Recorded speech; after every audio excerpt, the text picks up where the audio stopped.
दोस्तों, आज हम सब पढ़ेंगे बहुजीनी वंशागति, जिसे इंग्लिश में पॉलीजेनिक इनहेरिटेंस कहते हैं। चलिए देखते हैं क्या होता है बहुजीनी वंशागति।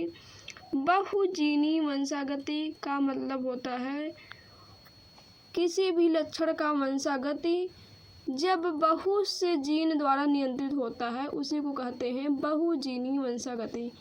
बहुजीनी मतलब बहुत से जीन द्वारा नियंत्रण, और किसी लक्षण का वंशागति, कोई लक्षण है उसको अगली पीढ़ी में जाना है तो जब उसका नियंत्रण बहुत से जीन द्वारा होता है, उसे कहते हैं बहुजीनी वंशागति। एकदम आसान परिभाषा है, इसी के नाम से ही डिफाइंड हो जा रहा है कि इसकी परिभाषा क्या है। चलिए लिखा हुआ परिभाषा देखते हैं। जब कोई लक्षण दो या दो से अधिक जीन द्वारा नियंत्रित होता है, बहुजीनी वंशागति कहलाता है। एकदम जैसे हमने नाम से डिफाइन किया, वही परिभाषा यहाँ पे भी लिखा गया है। आप लोग को बहुत आसानी से याद हो सकता है, इसलिए आप लोग वीडियो के अंत तक बने रहें, क्योंकि सब कुछ आसान भाषा में ही बताया जाएगा। चलिए देखते हैं आगे क्या लिखा गया है। इसे मात्रात्मक वंशागति कहते हैं। अभी हम बता रहे हैं आगे चल के कि क्यों इसे मात्रात्मक वंशागति कहते हैं। सबसे पहले हम इसका एग्जाम्पल देखेंगे। मनुष्य के त्वचा का रंग। मनुष्य के त्वचा का रंग काला और गोरा के अलावा अनेक रंग का होता है। यही बहुजीनी लक्षण है और यह पर्यावरण के आधार पर बदलता है। जी हाँ दोस्तों, मनुष्य के त्वचा का रंग उसके जीन के ऊपर निर्भर करता है। कोई व्यक्ति ज़्यादा काला है तो उसका जीन अलग है, कोई ज़्यादा गोरा है उसका जीन अलग है, कोई सांवला है उसका भी जीन अलग है, और कोई उससे थोड़ा हल्का गोरा है। तो अलग अलग प्रकार के आप पृथ्वी पे लोग को देखते होंगे, तो सबका जीन अलग अलग होता है और यही बहुजीनी कहलाता है। यानी कि बहुत से जीन हैं और सभी जीन का काम है कि त्वचा का रंग देना।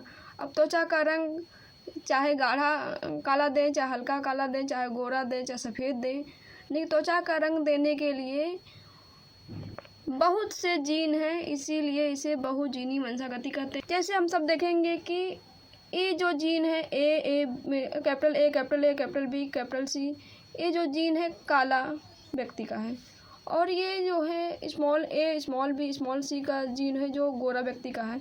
अब इनके बीच में जब संकरण कराया गया F1 पीढ़ी में, तो वो उसका जो बच्चा हुआ F1 पीढ़ी में सभी हो गए सांवले। फिर इनका संकरण कराया गया तो इसी प्रकार से अनेक प्रकार के भूरा, हल्का भूरा, हल्का और काला, इसी प्रकार से अनेक त्वचा के व्यक्ति प्राप्त होते हैं। अब बात आती है कि मनुष्य के त्वचा का रंग क्यों अलग अलग प्रकार का होता है। चलिए हम बताते हैं। मनुष्य की त्वचा के नीचे कई परतें होती हैं और इन परतों में मतलब त्वचा के नीचे मेलानोसाइट कोशिका होती है। कैसी कोशिका होती है?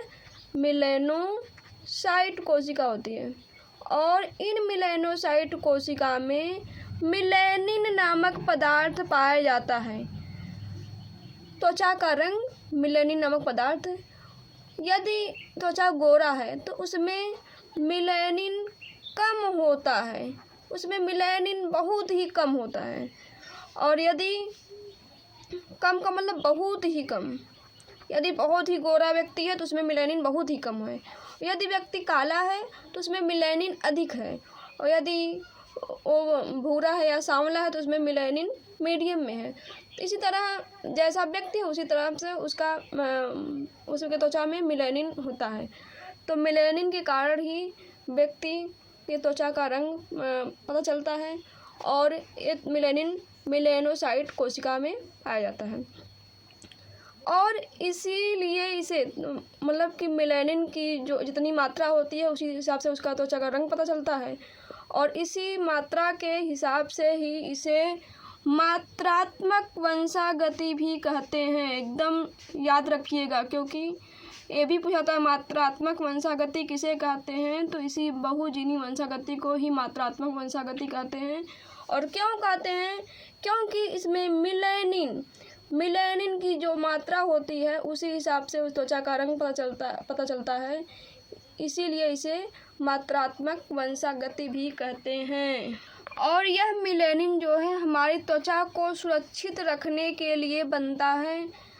यदि कोई व्यक्ति ज़्यादा गोरा है और वह धूप में काम करता है या उसको धूप में ज़्यादा कार्य करना पड़ता है, तो धूप में ज़्यादा कार्य करने के कारण सूर्य के प्रकाश की किरणें उसकी त्वचा पे पड़ती हैं। सूर्य के प्रकाश की किरणें जब उसकी त्वचा पे पड़ती हैं तो उसकी त्वचा को बहुत ही नुकसान पहुंच सकता है। यानी कि सूर्य की किरणें जो है बहुत ही खतरनाक होती हैं। अल्फ़ा बीटा गामा जो किरणें होती हैं वो सब बहुत खतरनाक होती हैं।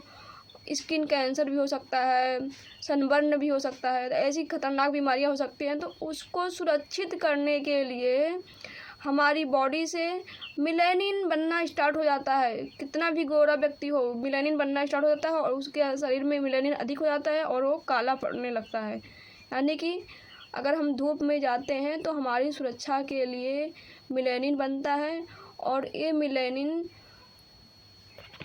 हमारी त्वचा को काला तो प्रदर्शित करता है, लेकिन काला प्रदर्शित करने के साथ साथ वो हमारी सुरक्षा भी करता है।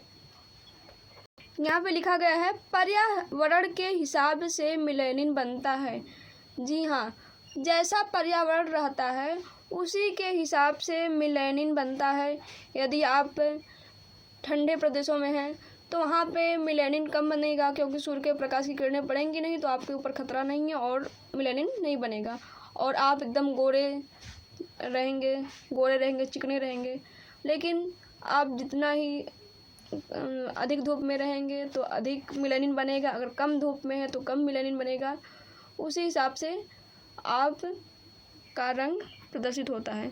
और अपने इंडिया में बात की जाए तो अपने इंडिया में सभी प्रकार के व्यक्ति पाए जाते हैं और ज़्यादातर मीडियम के व्यक्ति पाए जाते हैं, ना ही ज़्यादा गोरे और ना ही ज़्यादा काले। और वहाँ पे श्रीलंका की बात की जाए तो वहाँ पे बहुत ही अधिक काले लोग पाए जाते हैं और चीन में ज़्यादा गोरे लोग पाए जाते हैं। तो पर्यावरण के हिसाब से रहता है, कैसा पर्यावरण है उसी हिसाब से हमारी त्वचा का रंग बनता है। और त्वचा का रंग बनने के कारण है मिलेनिन। और ये मिलेनिन कहाँ से बनता है? मेलानोसाइट कोशिका से। यदि आप ज़्यादा धूप में रहेंगे तो काले दिखेंगे, यदि आप छाँव में रहेंगे यानी कि रूम में रहेंगे तो गोरे दिखेंगे। ज़्यादा से ज़्यादा रूम में रहेंगे तो जब रूम में रहेंगे तो आपके ऊपर सूर्य का प्रकाश नहीं पड़ेगा और सूर्य का प्रकाश नहीं पड़ेगा तो मिलेनिन बनने की आवश्यकता ही नहीं पड़ेगी और आप गोरे चिट्टे दिखेंगे। और यदि आप बाहर निकलेंगे, सूर्य का प्रकाश पड़ेगा तो आपके ऊपर सूर्य का प्रकाश पड़ने के कारण मिलेनिन बनना अनिवार्य हो जाएगा, क्योंकि आपको और आपकी त्वचा को सुरक्षित रखना है, इसलिए मिलेनिन बनना ज़रूरी होता है। आगे दूसरा एग्जाम्पल देखेंगे मनुष्य के त्वचा के रंग के अलावा। दूसरा एग्जाम्पल देखेंगे मनुष्य की लंबाई। मनुष्य की लंबाई भी अनेक जीन द्वारा नियंत्रित होती है। देखते हैं कोई व्यक्ति 4 फीट है, कोई 5 फीट है, कोई 4.5 फीट है, कोई 5.5 फीट है, कोई 5 फीट 9 इंच है। तो सबकी लंबाई अलग अलग होती है और इन लंबाई को नियंत्रित करने वाला जीन भी बहुत होता है, इसी को भी बहुजीनी वंशागति कहते हैं। और तीसरा एग्जाम्पल देखेंगे आँखों का रंग। अनेक व्यक्ति के आँखों का रंग अलग अलग होता है, यानी कि जो कार्निया होता है उसका कलर अलग अलग होता है। किसी का काला होता है, किसी का भूरा होता है, किसी का बिल्ली की तरह आँखें होती हैं। तो आँखों का रंग भी बहुजीनी वंशागति का उदाहरण है।